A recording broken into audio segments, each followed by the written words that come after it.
Today guys, I'm going to show you 4-1-2-1-2 second variant custom tactic and playing instructions. So there's not going to be any analysis in this video because I don't have time to do it. I'm recording a bit later, which is why I'm talking a bit quieter than normal. So you can see the 4-1-2-1-2, we've got the sort of diamond shape here in the midfield, the CDM, the cam and the centre mid, which is why this formation is so good, and you see so many people using it because it's so easy to hold possession and get a fast build up sort of attack going and get the ball straight to those tight strikers. It's obviously a very narrow formation, as you can see, but it does work really well. So I'm going to start off with the custom tactics and then go on to the player instructions. Defensive style, I recommend to leave that unbalanced. Not really any reason to change that. For the width, I recommend keeping that on 5 as well, or it is the most balanced. Once again, no reason to change that there. For the depth, I do recommend using 7 depth. That's to get the automatic offside trap you get from 7 and above depth. So I do recommend 7 depth. It really helps sort of, especially with this formation, sort of just win the ball back quicker and just get an attack going faster. You can drop that down if you don't feel comfortable using 7, but I do recommend using at least 7 depth.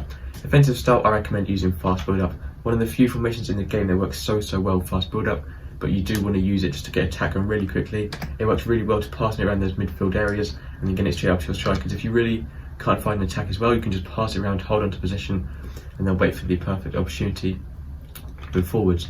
Width, I recommend about 5 or 6. Doesn't really make too much difference. It's just sort of the midfielders, you want them to stay in that diamond shape. So if you put it too high, they're gonna be too sort of drift a bit too wide. If you put it too low, they're gonna sort of bump into each other. So I recommend about 5 or 6 is how it is default. Players in box, I recommend 6 to help overload the box. The more players you have in the box in FIFA, the more chances you're going to get, leading to more goals. Corners put on 3 to get your tall defenders into the box. Free kicks on 2. For both your strikers, you want to stay central, so they are staying in the centre areas of the pitch in line with the goal. You want getting behind, so making forward runs behind the opposition defenders, and you want to stay forward, so they're always at the top of the pitch and not coming back when defending. For your cam, you want to stay forward as well, so it's helping out the strikers. You want getting into the box across to once again be overloading that box. And then for your 2 centre mids, for these, leave them both completely default and don't change anything at all here, because it can mess up the formation if you change it. You just want to leave them default. You can use cover centre if you want to sort of help to give the diamond shape, but apart from that, just leave them all default. For your CDM, use cut passing lanes, use cover centre, so they're staying in the centre of the pitch, and use stay back or attacking, so he's staying back in the CDM position, once again keeping onto that diamond shape.